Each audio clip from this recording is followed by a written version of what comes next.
I like to be on time, so I think we'll get started. And Kevin is allowing me to do the introduction this morning. And of course, so I don't think Dr. Fried needs a lot of introducing, but of course, it's certainly a pleasure for me to introduce Jerry, whose current role is as Associate Dean for Education, Technology, and Innovation, and is directing the Steinberg Center for Simulation at McGill University. Of course, Jerry is speaking this morning on, I think, a vision for the next decades of surgical education and the sweet spot for Dr. Fried of the intersection between innovation and technology and education. So obviously, Jerry is an opinion leader in this area, is a world leader, internationally recognized for his thoughts and his work in these areas, and in general as an innovator in GI surgery and minimally invasive surgery, and as a leader at every organization, including our own.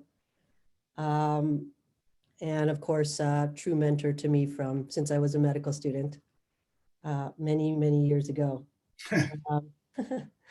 Jerry, I hope you don't mind me telling people that you will be retiring from your clinical practice at the end of December, at the end of next month, which is such an incredible milestone and real achievement in terms of looking back at your clinical excellence over the years and what you brought to McGill and internationally as well, both in your clinical work as a pioneer really in minimally invasive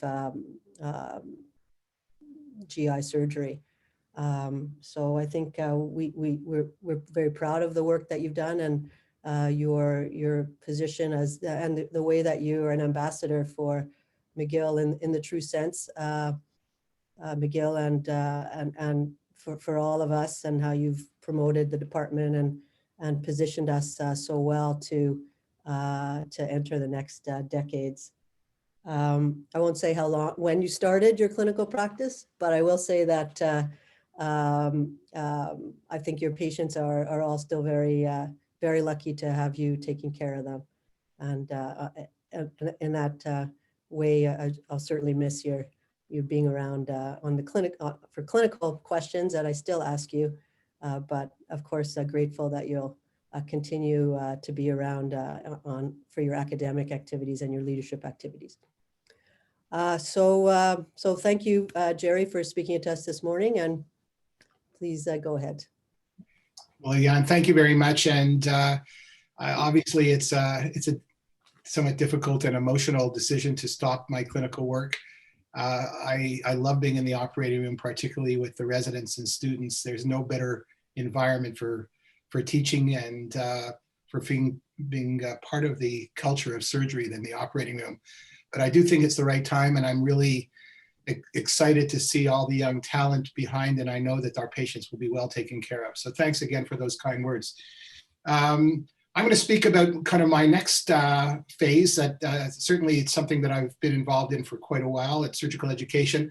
But what I'm really getting my teeth into is the promise of new technology. So what I'd like to do this morning is to kind of bring the group through the evolution of surgical training from where it was to where it is and where I think it will be going. I just have one disclosure that I'm a consultant to a company called Theator. I will speak about it very briefly.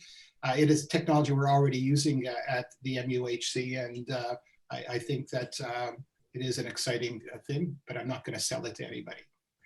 So I will start by kind of talking about the halsteadian model of residency education, the so-called apprenticeship model, just because it was such a powerful influence and remains a powerful influence on our concept on how to train a surgeon. Then I'm going to talk a little bit about what really drove us from this model that was in place for over a century to the more current model on how we approach surgical education. What is the new environment in which we are training our residents, talk a little bit about evidence-based medical education, which we don't talk about enough, I believe.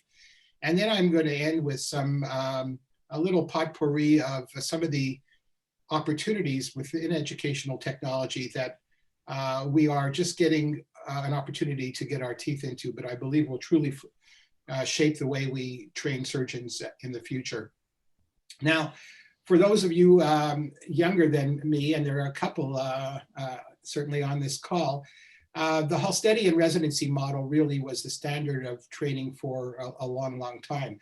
And interestingly enough, Sir William Osler, a McGill icon, of course, went to become the chair of medicine at Johns Hopkins School of Medicine when it first formed. And Dr. Halstead came to Hopkins to become the first chief of surgery. Now, Halstead had just come back from a tour of Europe where he was watching the surgery in Europe.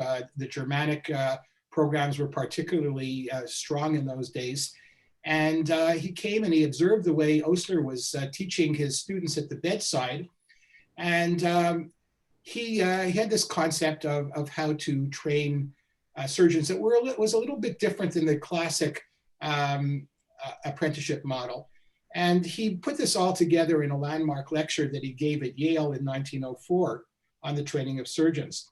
And the concept was that, that the surgeons in training should be in a residency. That is, they should actually reside within the hospital where they're training. And in that environment, they would have this really immersive experience taking care of surgical patients under supervision of a teacher that was really truly skilled in that craft. And that not only should they understand just the way to take care of patients, but they should truly understand the scientific basis, the physiology, the pathology that underlies surgical diseases. And as they progressed through this training program, they would take care of patients, they would participate in operations of increasing complexity with progressive, graded, enhanced responsibility and independence. And this model, which really was a step forward from just attaching yourself to an individual as an apprentice, really framed surgical training for almost a century. And it certainly was the model that I trained in. And it was an immersive experience, but if you think about it, it was somewhat passive because you had no control over the curriculum other than in selecting rotations that would expose you to a certain type of case mix. In general, you worked as part of a hierarchical team, which was called the house staff or the clinical teaching unit. And you worked together pretty much all the time. You took call together, you worked together during the days. And because it was a hierarchical system, in general, you would learn the most from that person just a bit more senior to you. As a team, because you worked together all the time, you develop trust in one another. And the senior resident would then delegate to the junior resident things that he felt that he or she should do. Now, it was somewhat parochial. And the interesting thing is, and I remember this very well, that you'd get coached by your senior resident when you're going to go scrub with Dr. Sigmund or Dr. Margulies or one of the senior surgeons, that this is the way he likes to do it. And I say his way because there really weren't any her way when I was training. So you would learn to do things the way your supervisor wanted to do things. It wasn't standardized in any way. And each surgeon kind of did things, their practice, the way they wanted to do it. You didn't challenge them. There was no evidence necessarily about why they did things they want. If Dr. Sigmund wanted you to pull the gallbladder drain after day 5, he pulled it after day 5. If Dr. Margulies said you should pull it after day 3, you pull it after day 3. You didn't question it. You just got exposed to it. And then when you went into practice, you said, okay, this is my way. And it was very interesting when I reflect back on it. Now, as you went through this program, you did get progressive responsibility. And in fact, there was an opportunity for a lot of autonomy, particularly when you were taking care of what we call public patients. And I'll get to that in a moment. One of the real interesting things when I reflect back on this type of halsteadian model is the importance of the hidden curriculum. The way you inherently started to mirror the people's behavior and the way they practiced, particularly people that impressed you. So if you had a chief resident who was good, that person was like a god to you, and you would just do things the way that person did it. And when you became a chief resident, you would act that way. And you would identify some people. You say, oh, there's no way I'm going to do it this way. And you learn to develop your own kind of set of talents by mirroring the people that you admired. And I think to a certain extent, that still goes on now. The difference was that because you work so closely, usually for about 3 months, sometimes up to 6 months at a time in a team, you really got to know the people that you were working with very, very well. Now, the halsteadian training program had some serious limitations, and I think those limitations led to its progressive demise. And the most important to me was that the curriculum was really out of the control of the people organizing the training. It was just dependent on the clinical exposure that came in through the door. And it was not a planned curriculum. It was not designed. There were no goals and objectives. And you just passively soaked up this large volume of clinical exposure, and you developed knowledge and skills based on that. And in order for that to be successful, there had to be a really enormous time commitment. We worked usually every second night, occasionally every third night. And some weeks you worked 4 nights a week, 5 nights a week if you worked full weekends. And it was brutal. And we as a profession didn't do much about it. And that led to outside forces eventually coming in with work hour restrictions. And I believe that that was a constructive thing, but it was something we had to address within our program. Now, the other interesting thing was when I trained, and certainly before me, there were 2 sets of patients. There were private patients who were referred specifically to an individual attending, and there were public patients that were referred, say, just to the surgical clinic or came in through the emergency room. The private patients were very closely supervised, and often the attendings did the operations himself, whereas the public patients were more loosely supervised, and there was really, these were patients that were to a great extent under the control of the chief resident. In the veterans program, both in the VA program in the States and in Canada, where we had a veterans system that lasted until about 1976, the attendings came in at the will of the residents. It was quite an interesting environment. At least when I worked at the veterans, we would select the attending for the operations that the patients needed. And we would often select him based on the amount that they would give up in terms of supervision to us. So it was a very interesting dichotomy between the private and public system. The other interesting phenomenon that was part of the halsteadian training system, at least during my training, was it was highly pyramidal. That was that they would take more people in the program at the beginning that would finish as chief residents. And so there was a degree of internal competition between people in the same year of their training because you wanted to get one of the prized positions subsequently. That became less of an issue as I progressed through the program, but it certainly historically was a big deal. And as a result, the residents were very much at the mercy of their supervisors and wouldn't really want to do much to rock the boat because their future depended on the goodwill of those people that supervised them. Now, big changes occurred towards the end of the 20th century and certainly in this current century. And probably one of the most profound was the introduction of work hour legislation. And this limited the immersive opportunity for people to learn what they had to just by passive training. At the same time that we were restricting the number of hours that people could work in the hospital, the amount of knowledge and the diversity of skills that were required to be learned during a residency program was increasing. And this really led us to recognize that unless we were going to increase training programs from 5 or 6 years to 8 or 9 years, that we had to increase the efficiency of the educational process. so that people could learn all the breadth of knowledge and skills that they were required to do and leave as a safe,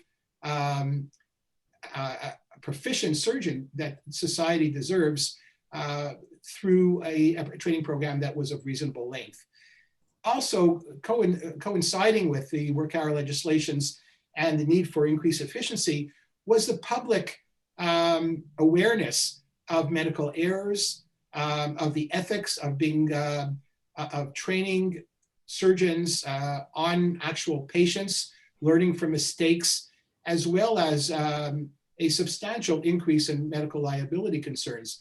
Although this was worse south of the border, it certainly was a concern even in Canada. Finally, as healthcare costs were spiraling out of control, the costs of OR time were very much in everybody's mind, and the opportunities for people to actually learn their skills in the operating room on patients were diminishing. So how did we respond to this? We as a profession, the first concept was, although the service role of residents has never gone away and it's part of the training, education had to take priority over service. Not exclusively, but priority. We had to develop a planned curriculum with goals and objectives, and that ideally we should deliver this in protected teaching time to make the point that residents are here to be educated and that their service roles should be relaxed or should be protected while they were having this educational opportunity. Simulation was introduced, and obviously I'm going to expand on that, but it gave us an opportunity to provide learning outside of the clinical environment where people could be trained, measured, allowed to make mistakes and learn from those mistakes. And this has been, I think, a huge paradigm shift. And there are two landmark programs, particularly that impacted the training of general surgery and surgery in general. And the first was the introduction of ATLS. ATLS was enormously important, not only in its impact on the care of the trauma patient, but because it provided a really well-designed educational program that has proved to be effective in the care of the trauma patient. And it was accompanied by the use of simulations and moulage to teach surgical skills, as well as it had a verification process. And those people that delivered the program went through a process of training the trainer that really was something that hadn't been well designed prior to ATLS. And I think that the role that ATLS has made in surgical education has to be celebrated because it has impacted surgical training around the world.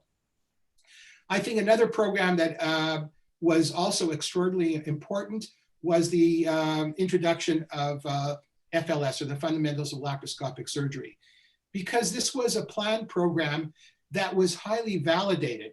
And I think the validation was something that I will expand on in a little bit, but this was a program that was planned to teach and assess the foundational knowledge and skills needed to perform laparoscopic surgery. It made use of simulation, but one of the things it really focused on was the embedded metrics and the validation of the metrics that to show that we could actually measure technical skills in surgery and that these measurements were meaningful. And we also were able to demonstrate the proof of the impact of simulation training on clinical performance. When ATLS and FLS were incorporated as part of the certification process by the American Board of Surgery, I think it really defined a sea change in the philosophy of surgical education, and that is still ongoing. Now, I just want to divert a little bit to talking about the impact of minimally invasive surgery and how it changed surgical education. So when I started my training, this was what a gallbladder operation looked like, and a real scar, real patient. And this is another real patient of mine that had a laparoscopic cholecystectomy. I think a picture says 1,000 words, but the impact of minimally invasive surgery on the practice of surgery has been enormous. and it has really impacted all aspects of surgery. Forbes magazine, interestingly enough, in 2009, listed minimally invasive surgery as one of the 10 most important innovations in the prior 30 years. And that is in all fields. And that is in the same context that people speak about the laptop computer or the cell phone. They considered minimally invasive surgery as transformative. Now, if you think about it, and for those of you that are of a certain age, you may remember the introduction of laparoscopic cholecystectomy was an example of our failure in surgical education. What happened was there was this new paradigm, and the operations that were being done by laparoscopy were the foundational operations for many general surgeons' practice. Gallbladders, appendixes, hernias, some ulcer surgery, anti-reflux surgery. And so there was an enormous push of surgeons in practice to learn this new skill. And how are they going to do it? They would take a weekend course that was often given by industry, highly motivated to sell their wares. They would leave that course with a piece of paper certificate saying that they completed the course. They would come back home, they'd hand that certificate to their chief of surgery, and they'd get privileged to do this operation. And the training was highly variable, not particularly good. There was no concept of demonstration of competency in either the knowledge or technical skills foundational to laparoscopic surgery. And if you think about the challenge at that time, we had to train every resident in a general surgery program how to do a new type of surgery when almost no attendings had any exposure to this. So we also had to train every practicing general surgeon who was interested in doing this. And this was an enormous challenge. And this is what faced us in the early 1990s. Now, what happened? People that were taking these certificates and going back to practice were causing really bad things. This is just an article from the Albany Times Union in 1992 talking about botched operations. The failure of the surgical profession to manage this was a real black stain on our history. And it talked about our failure really to self-regulate, which is a privilege that professions have in society.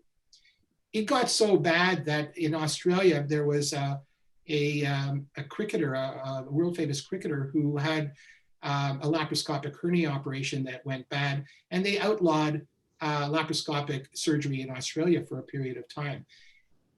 The impact on our failure to train people could have been enormous. We might have never been able to bring this new approach to surgery to the population if we had not gotten a handle on how to make sure that people were doing this in a safe fashion.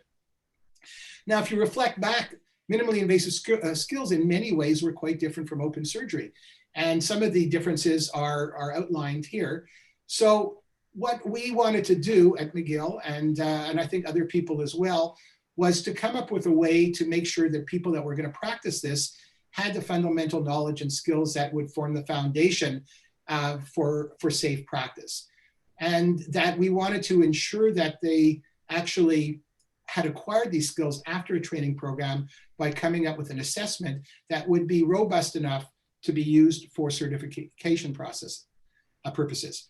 Now, we were working on the development of a manual skills program, while SAGES, the Surgical Endoscopy Society in the States, was working on the idea of a combined didactic and manual skills program, but they had not found a way to implement the manual skills program. Now, at this point, Anna DeRosis, who was a resident at that time, working in the lab with me, was interested in surgical education. And she approached me, said, I would like to build a manual skills training program. And we decided that simulation would be the way to do it. And working with her husband, Adam, they actually designed the box that ultimately developed into the FLS box. In order to define the skills, we showed a series of videotapes to an expert panel of people that were practicing laparoscopy. We helped define the skills that were thought to be specific to MIS, not general surgical skills, but those really specific to MIS. We modeled the skills in the trainer, whichever ones we could, and we started to think about how to develop metrics that would reward performance. And this is a kind of a version of the box that Anna and Adam developed. And many of you obviously have seen this. And we originally called it MSTILS, the McGill Inanimate System for Training and Evaluation of Laparoscopic Skills. Now, at this point, I went to the psychology department at McGill and asked them if they could help me, people that were interested in psychometrics and how we could develop a metrics for this. And honestly, they weren't of much help. So we had to start to work on doing this ourselves. And first, we started by coming up with a philosophy of what we felt constituted good performance, not just the things that we could measure, but the things that we would value. And we decided that we would value efficiency and precision, and we would devalue errors, and certainly critical errors would cause failure. We wanted our metrics to be objective, reliable, and valid. And what we were able to do was come up with a series of objective metrics, show that the reliability was extremely high, and that the scoring was sensitive enough to measure differences in performance of people at different levels of their training. And this is a study that we did of 215 individuals across 5 countries. And you could see that the performance of juniors, intermediate, and senior trainees was distinctly different, and there was no crossover of the 95% confidence intervals. And this was one of the first studies to really show in a large group of people that is representative of many training environments that we had a means of separating performance in a simulator of people who are naive to that simulator and who should perform at different levels. Now, the skepticism at that point was, well, we didn't know that what we were measuring in a simulator really reflected performance in a real clinical setting. And Dr. Vasiliou, who was doing her master's at that time, took on this challenge and developed a global operative assessment of laparoscopic skills, or GOLS, and this is now widely used around the world, and did a study where we looked at dissection of the gallbladder off the liver bed during the laparoscopic cholecystectomy, and studied 5 different domains on a Likert scale with a maximum score of 25, and had this evaluated by 2 independent observers. And of course, GOLS, was and again, this is Melina's, her choice of acronym, and I think it's fantastic because it represents our Canadian culture.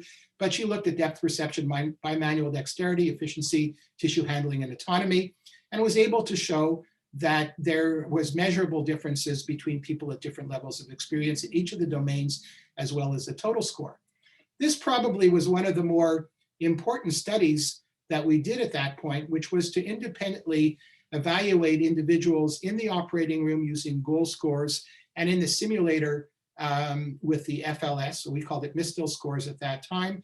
And we showed that there was a very good correlation between a performance in these 2 environments. So to show that you could actually have some predictive validity between performance in the simulator and performance in the operating room when measured independently.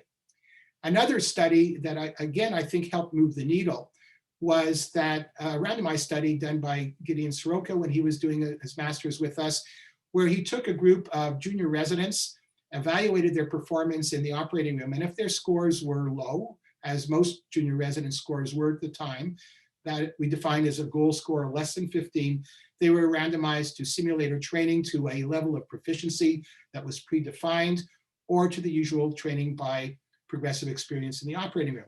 And as you would expect, the group that trained, that's shown in the graph in the lower left, the trained group improved their performance substantially.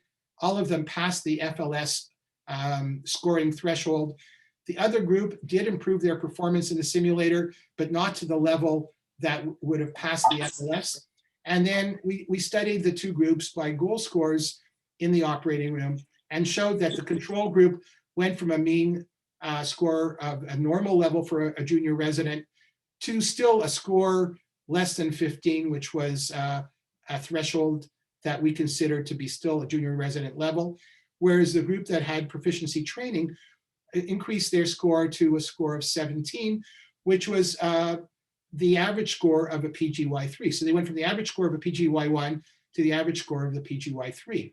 Well, how much training did it take to get them to this level of improvement? It took between 6 and 8 hours, with 2 hours being proctored and the rest of the time being self-training. So we were able to show that there was transferability between simulation training and performance in the operating room, and that this was highly efficient. So we were then able to really bring the MISTLS program that we had been working on at McGill to SAGES and merge our two efforts into the program that went on to become the Fundamentals of Laparoscopic Surgery. We showed this to the American College of Surgeons, and they really got excited about it, and they partnered with us. Using the heft of the American College and the data, we went to the US Department of Defense, and they mandated that all surgeons in any of the Department of Defense hospitals in the whole system had to pass FLS in order to be able to practice laparoscopic surgery. And then we went to CRECO, which is the equivalent of the CMPA for the Harvard partner hospitals, the medical protective group. And they were taken by our data, and they provided free training for all the surgeons and a reduction in their malpractice premium by 10%. The Associated Program Directors of Surgery and the American College incorporated FLS training into their residency curriculum. And the most important thing was the American Board of Surgery mandated, based on the data that we presented to them, that FLS certification would be required for all graduating residents in general surgery to be eligible to take their exams for specialty certification. And this really was our overarching goal.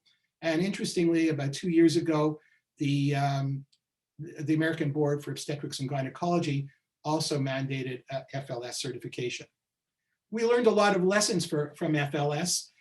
And one is that there's a strong demand for well-designed educational curricula for anything.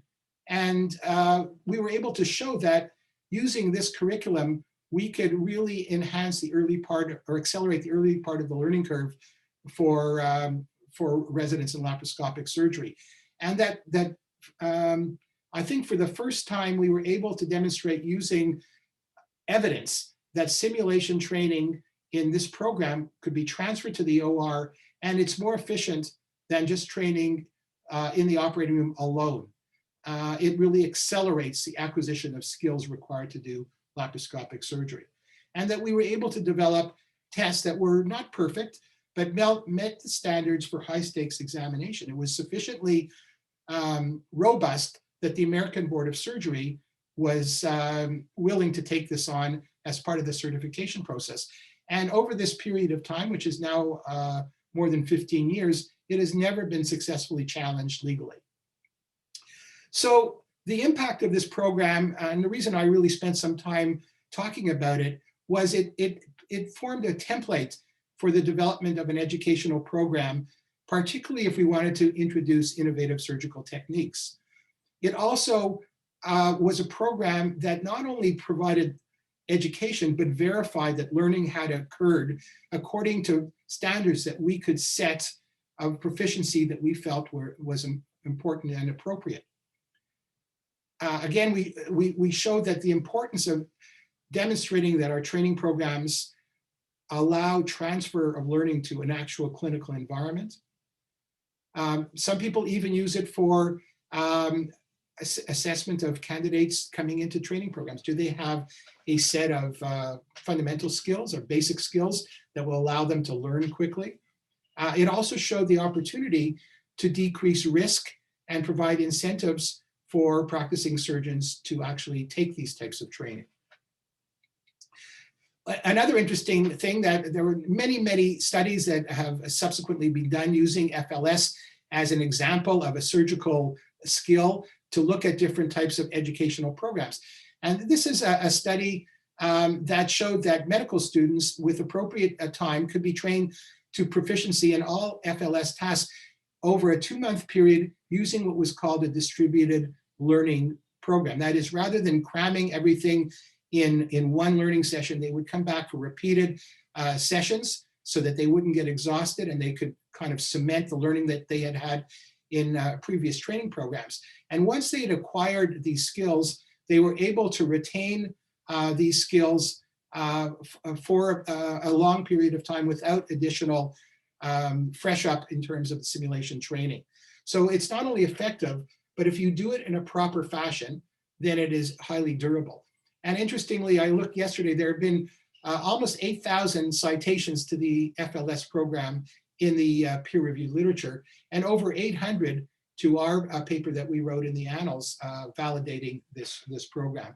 So it certainly has been widely used as an example of testing educational strategies. So let's go on to the future. Educational technology, why?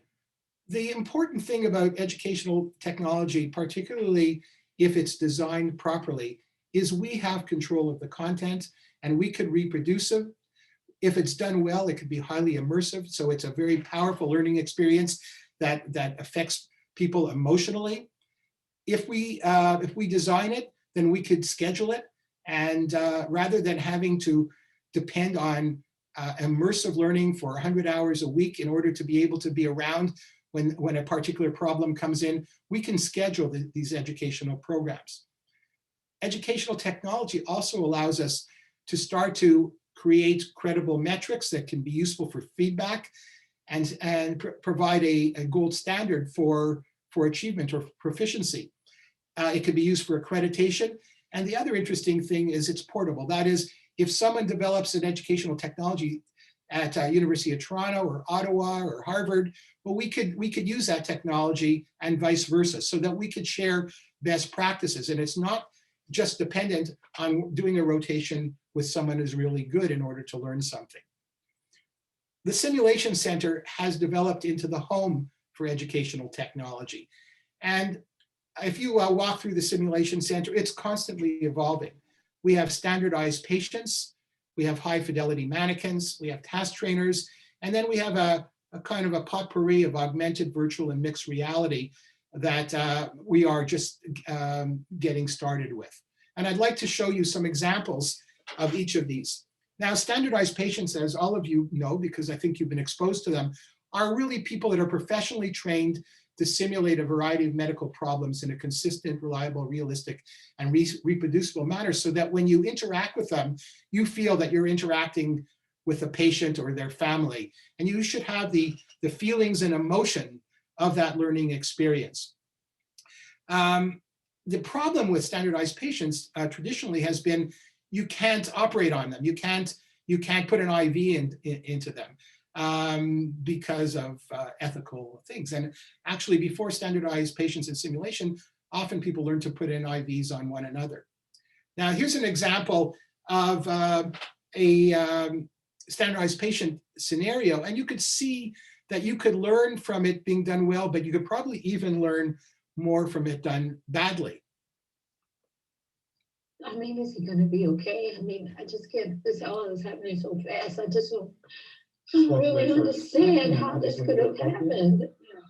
I tried to do CPR on him, and I don't know if that helped or if that made it worse, or I don't know if I did the right. You did the best you could. Is he going to be all right? Mr. and Mrs. Smith, I do apologize. The results of the CT scan aren't showing brain activity. He's currently on a ventilator, and he is not able to breathe on his own. He's also not responsive to deep pain or other sensory stimulus. I regret to inform you that even if he is able to come. You can see that this is obviously not perfectly done, but it is an opportunity to get exposure to the techniques of how to deliver bad news, how to communicate with people, to get feedback from people who've gone through this and have expertise, and to get feedback, in fact, from the patients, the simulated patients who are actors in this. I mean, this is good. Now, another area of the Simulation Center that most of you have experienced are high fidelity mannequin trainers. And these are life-size, I'd say dummies or mannequins, who really can simulate many of the human functions. Their pupils will dilate, they could breathe, you can get an EKG on them, you could give them IV drugs and they'll physiologically respond accordingly. You could even have a speaker there so that you can make sounds and noises that come from them that is generated by a remote operator interface. And this is really a very effective technology for team training. You could imagine in a trauma scenario, an ICU scenario, that this is really a very, very effective. And it really allows you also to reproduce rare events. Anesthesia uses this a lot, for instance, for malignant hyperthermia scenarios, etc. Very, very powerful. But not only that, if you're creative, these mannequins are wireless and portable. And I'll just show you, this is a scenario. This was not the exact scenario that I had a chance to see, but very similar to one that I experienced when I was at the college meeting in San Diego last year, where we went to a movie set and watched a really effective trauma scenario. All right, guys, thanks for coming out this morning. So we're here today to do some good TC3 training. Nick, you're our medic today, and so you're going to be kind of taking point, and he's going to be the boss. I'm going to be in the background. I'll be helping direct what's going on. All right, Nick, take it from here. You'll be point man on the patrol. You'll be on the right side of the wedge along with you. When we take casualties, I'll assign roles when we get there. All right, guys, you got superior firepower. Left side, move to the vehicle. Right side, move out. Get on the front side of the vehicle. Hey, we need a hand over here. At this stage, which we would call care under fire, is managing massive hemorrhages.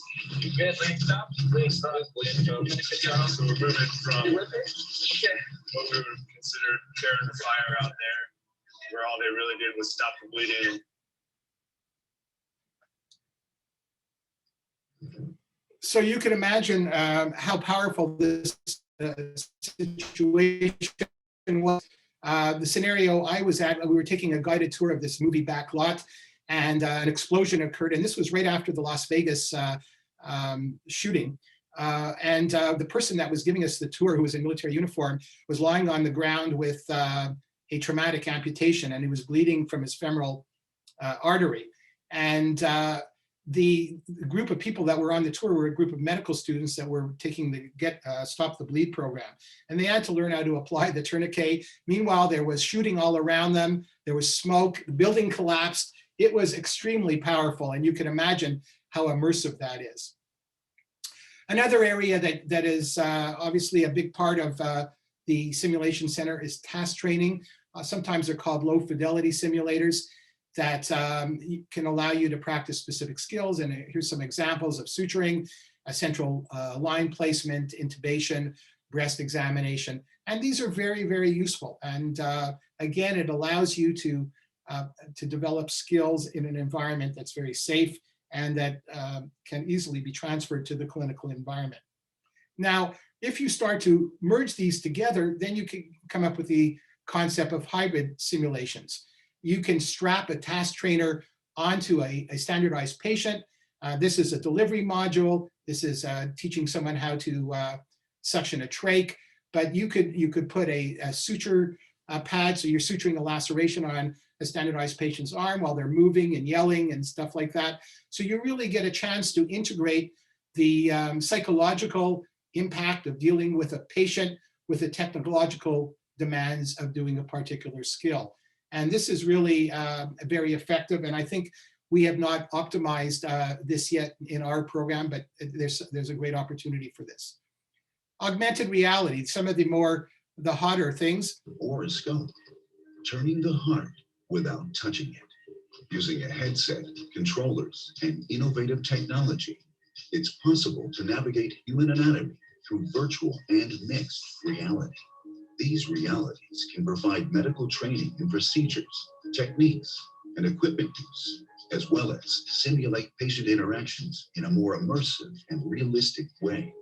As the VR/MR trend grows, pilot programs involving these technologies for the education of medical students are being implemented worldwide.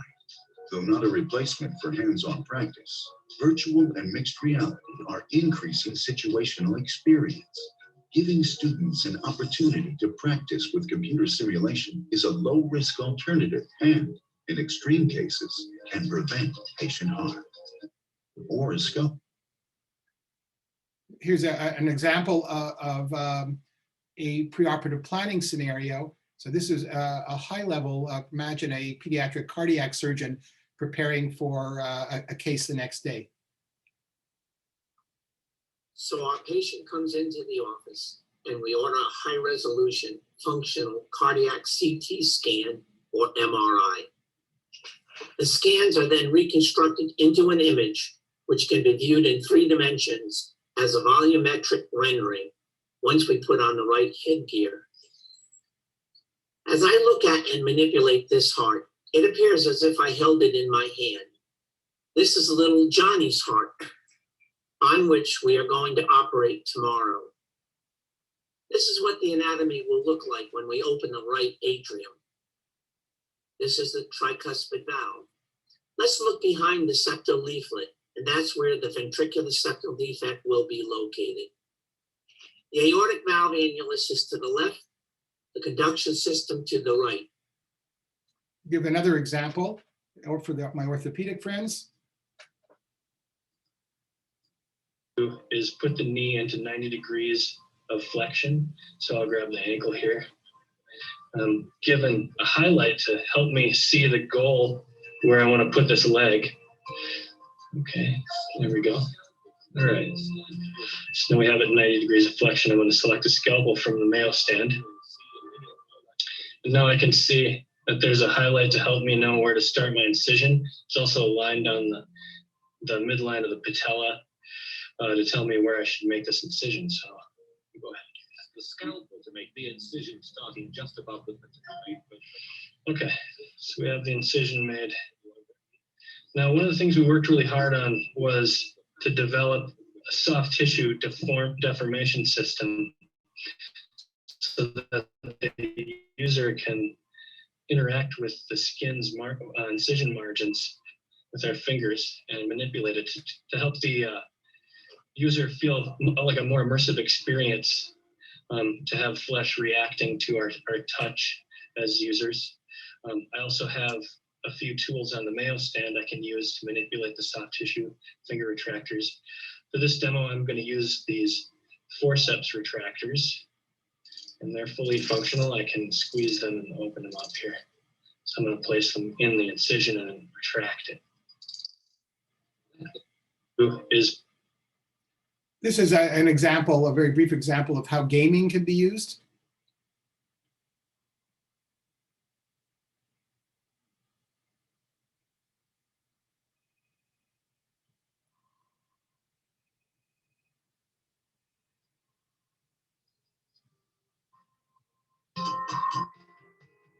How would you like me to proceed?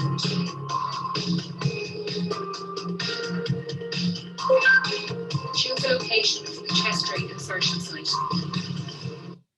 So you can start to make decisions using these types of scenarios. Obviously, for anatomy, it is extremely effective.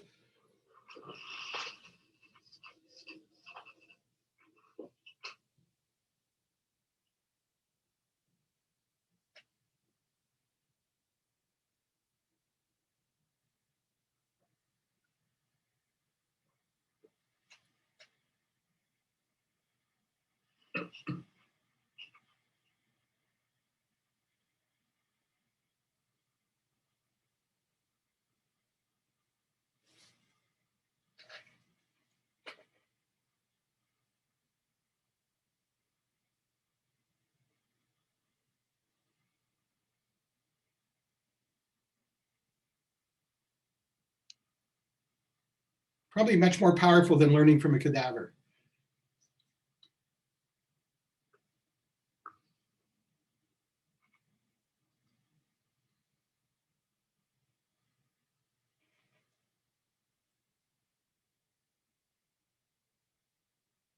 The wrist is composed of 8 carpal bones arranged into 2 distinct rows, a proximal row and a distal row.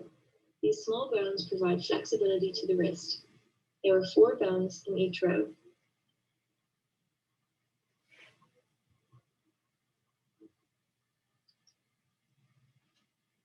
I think just because of time, I'm going to skip the computer vision part and move on to the conclusions, so we'll have some time for questions. So I hope that I was able to convey that the future of surgical education is really exciting. Increasingly, the technology allows us to really get immersed in the learning experience and to be motivated to learn. But I want to also emphasize that technology has to take second place to sound educational goals. If it's going to be effective, we need to do it in a disciplined way by identifying needs, setting objectives, planning a curriculum, understanding the content, and then determining what is the best technology. And finally, to measure the outcomes of the educational evaluation or intervention. I think we should think of education like we do clinical practice, with evidence basis for what we do and continuous quality improvement efforts to optimize education the same as we do want to optimize clinical outcomes. And finally, I want to just encourage those people in the audience who may be thinking about surgical education as an academic career. I really think that this is an exciting opportunity, and I could promise you that those who pursue this path will be able to leave behind a legacy for future generations. So I think I'll stop there, and perhaps we have time for some questions or comments. Well, thank you very much, Jerry. That was a great overview, and also really demonstrated the amount of work that you've done in this area and given us some inspiration. There's some questions in the chat. The first 2 from Dr. Moss and Dr. Lee are comments about whether we think that we've gotten better in terms of introduction of new technologies. Related to your thoughts of what you said about the introduction of minimally invasive surgery. And I think that gets to the tension between the idea of trying to be really innovative and then the balance between slowing that down with regulation. If you look at something like maybe the LAPCO UK lap colon experience, where there was very strong educational principles around that, led by Imperial College and George Hanna's group, and a lot of certification required and so forth. What do you think we've gotten better? The examples were given robotics and transanal TME, and how could we improve in that area? And will that have an impact in how we actually, introduce new techniques that may be beneficial? Well, I think that, yes, we've learned a lot, and certainly we've also changed the mindset of people within our profession. So the long journey that we had to do for laparoscopic surgery was really a result of the skepticism of the community about the way we educate people. It was perfectly normal for someone to go for a weekend course, get certified, and go and practice. But we didn't control ourselves effectively as a profession, and we put our whole profession at risk and innovation at a great risk, because if we would have had more bad outcomes, we could have stopped that technology in its early steps, and it would never have been invented. Now, I don't think that every new technology needs to go through that whole rigor, but it needs to have the concepts of preparing people appropriately for doing this in a clinical environment. And you, as department chair or surgeon in chief, have that responsibility to credential people in your hospital. And I do believe that your approach to this will be influenced by the lessons that we've learned. So you want to make sure they're appropriately trained, that the people around understand the technology, there be some sort of verification, that it not just be a weekend course and that they go and do it. So we are going to find some sort of happy medium between extreme rigor and the casual piece of paper. And I think that's an important lesson for us, and we will be stewards that protect our patients. Otherwise, we're going to actually prevent innovation. Okay, thanks. And then the next couple of comments, and I think then Dr. LaChapelle would like to make a comment that have to do with in situ team training. So maybe just to ask form these into a question, and then I think Dr. LaChapelle also wants to comment after you, Jerry. Is what maybe what do you see as the role for sort of in situ team training versus the role of the simulation center? Well, I think that they should work hand in hand. There is a certain amount of foundational training that probably should be done at a centralized point so that not every place has to buy all the technology and store it and use it very infrequently. So I think you want to have a practical economy and efficiency. However, there is certainly there's an important role for in situ training, particularly so that you are working on the type of technology you're actually using in the hospital or the operating room, and you do it in the environment where you're working, so you know where things are stored, and you could do transport through the facility, for instance. So there are a lot of very unique features of the environment you work in that can only be trained in a in situ environment. I don't think, though, that every hospital should reproduce all the facilities, resources, technology, technical expertise, AV expertise of the simulation center. It's just inefficient that way. And Kevin, did you have an additional comment there? No, mine was mainly kind of a question and a comment to kind of talk about, I guess, trying to bring simulation more. I mean, we've been very good at providing specific kind of formal type courses and testing. And there's a large role for kind of more informal type, just in time training where you're doing simulation either just before a case or maybe something to review just after a case or during an event and so on.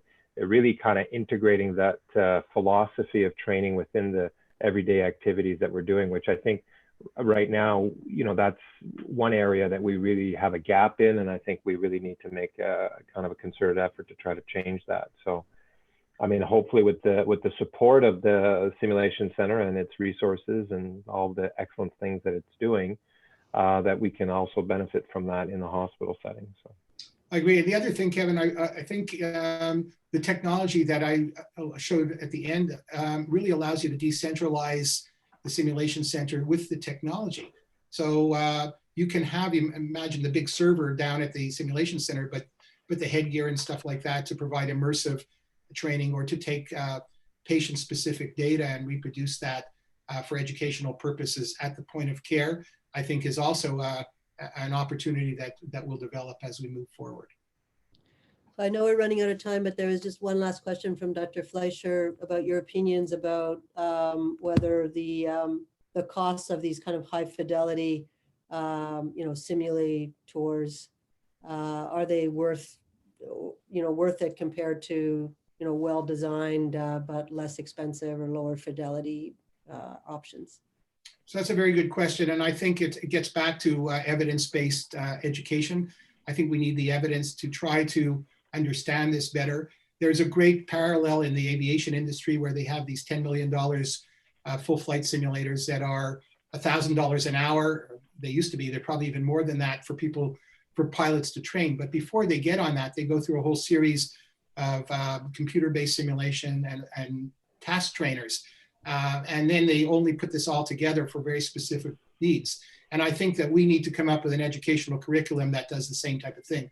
You only need to use the high fidelity simulators for specific things. But when you get to that, you should have the tasks that you're going to need to do well trained on less expensive task trainers or gaming physiologic programs that you could learn before. And then you put this all together with the emotional fidelity of being in using the high fidelity system. And that becomes a much more powerful and efficient learning experience. Well, Jerry, thank you so much for your thoughts and summarizing this, decades of work into a 45-minute talk. And obviously there's lots of interest and great comments and questions. Great turnout as well and great participation. So I hope everybody has a good rest of the day. Thank you. Well, thank you all for being here.